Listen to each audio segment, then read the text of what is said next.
Thank you, Frank. Covered some ground, well done. We're next going to move into, and Frank really did a good job of leading into this, outreach and education, which is probably one of the most important things we do around here, and I think it's one of the things we do best. And that's all being done by different groups in the area, and I'm going to give the mic to a couple different groups that are doing a fantastic job and have done a fantastic job. And the one that should come to everybody's mind when they think of Hayward is Fishing Has No Boundaries. So we have Bill Analon and Kathy Overman here tonight. Somebody or both of you want to come up and say a couple words about what's going on with Fishing Has No Boundaries? You can come right on up if you want. I want to stay down. You want to stay down there?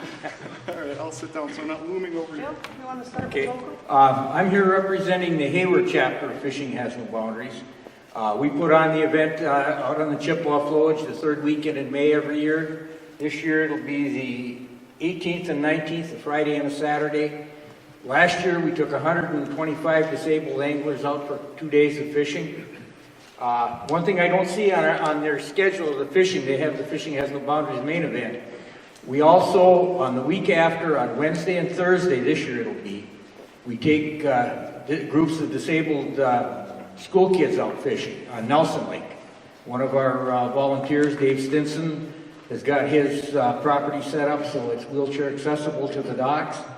And we take, this past year we took 38 kids from the Hayward and the Drummond schools. Next year we're doing Hayward, Drummond, and LCO. We're looking at probably 50 kids that we're going to take out.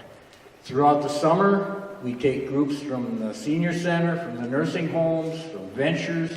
We take them out for either fishing or cruises on Nelson Lake. October 13th this year is going to be our fundraising spaghetti feed at the Flat Creek Eatery. We've done that for a number of years. That helps to support our ongoing organization. We're looking for volunteers. Some of us have been volunteering with the event for 30 years, and we need to get some more people involved. It's a lot of fun, and we'd like to see more volunteers. We need more pontoon boats. We're always looking for boats to use at our event. But it's a really neat event. It serves a lot of people. The really neat part about it, and I'm going to turn it over to Kathy to talk about it. It started here in Hayward. It's been in existence here in Hayward for over 30 years, and there's 29 of these events throughout the United States. And I'll let Kathy talk about that. Thanks, Bill.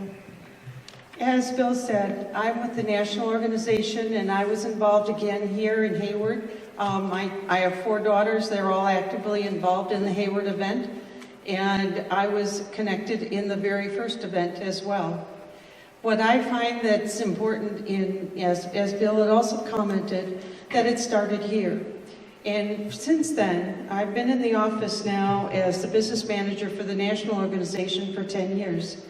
And I feel very fortunate in the education and integrating the many things that we have learned throughout the years on adaptive equipment.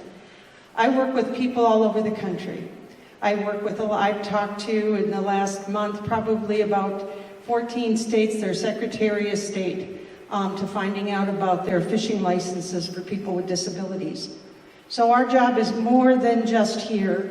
A lot of people aren't aware that there are 2 different segments in our Hayward office, the local chapter as well as the national. I work with a lot of people one-on-one who can't get to our events. Last year, throughout the country, we served over 1,400 disabled anglers. Probably took close to about 4,500 volunteers to make that happen. And they are volunteers. The only paid staff that are in the organization is 3 part-time staff people, including myself. The money that comes into Fishing Has No Boundaries is exactly that. It goes back into Fishing Has No Boundaries. I have people who contact us from different parts of the country. Some have maybe have been diagnosed with Parkinson's. Because of our adaptive equipment and our ability to communicate with them, get them as members, and if they can't get to our events, they contact me, become a member, and they can borrow equipment. So maybe you might have someone come into the area who's disabled, or someone who maybe had a stroke. what a wonderful way to get them back fishing with you is to have them fish themselves. And all it takes is contacting me at the office. I'll troubleshoot the situation, and we will find the equipment to make it happen. So that is what we do. And I won't go on because there's lots to be said. But again, thank you for giving us the opportunity to tell you a little bit more about us. Thank you. Is disabled access for fishing, disabled docks and stuff. There's two in our area right now. There's one at the city park near the beach, and there's another one that just opened last year at CC North that the state has helped us put together. Fishing Has No Boundaries made a donation to help get that going, but we need to see more. As we get older, it gets tougher, but yeah, we need to help our disabled community because these people going fishing, it literally changes their lives. I've seen it happen. I've done this for many years, and it literally changes their lives. So if you can help us in any way at all, we would sure appreciate it. Thank you. Thank you, Fishing Has No Boundaries, and obviously there's a lot of people in this room with great fishing experience. So from here, we're going to move to another local group that's working more with the youth side of things, and that's Scope. So we have DJ and Chris here with Scope. As they're making their way up here, I'll say that we've been able to get involved with them over the last couple of years at their Family Fun Day, and they do a really nice job. They run a very nice event. They attract a lot of kids, and they're creating a good pipeline to get kids right into the outdoors and breaking down a lot of those barriers. So, do you want me to just click through the slides for you as we go along here? Yeah, if you want to, you want to do the mission statement first? Yeah, there it is. No, thanks, Max. You can see our mission statement, and basically, we just want to get kids outdoors and do everything we possibly can. We started this back in 2008. We really wanted to see some of the local dollars be channeled into these outdoor activities. Surprisingly, or not surprisingly, I guess, some of the projects that we have teed up here for 2018, we're going to impact, according to our numbers right now on the donations that we gave, just over 1,200 kids and probably spend just over $10,500 towards those different activities. So I'm going to turn it over to Chris. I know you put in a couple of slides here on the deal, but go ahead. Well, why don't you talk about the banquet? So All right. Well, yeah. All right. So this year our banquet coming up is March 23rd. Again, outstanding local support. We'll have 300 folks in attendance for that banquet. That is our primary fundraiser for the year, and it's basically a sold-out deal. If you're a sponsor or a donor, it's probably about the way that you're going to get a ticket to the event. It's very, very, it's been very, very well supported. So I can't thank some of you folks that are here in the audience enough for that great support. So another element of that we do is we get really behind the hunter education program. You can see our scope trailer in the back. We got that right away in 2008. We're very, very fortunate to have Chris Wunrow with us, who is a recreational safety warden out of Spooner, and really helped us get access to a lot of the materials. And that scope trailer goes around to all the different communities throughout Sawyer County. So we keep that stocked. I'll let Chris talk about that a little bit. Yeah, to kind of dovetail on the hunter education, youth education with Frank here, and his experience and expertise in angler education and the youth angler education side of it. That's one of our big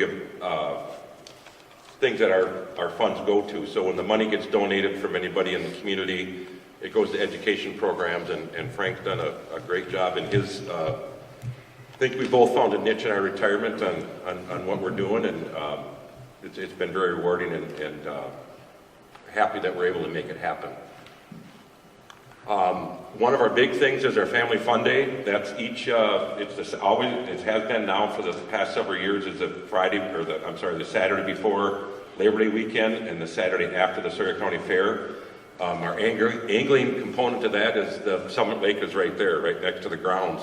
And Frank and some staff from the National Park Service has set up the tank, fly tying, the lure making, the fish painting.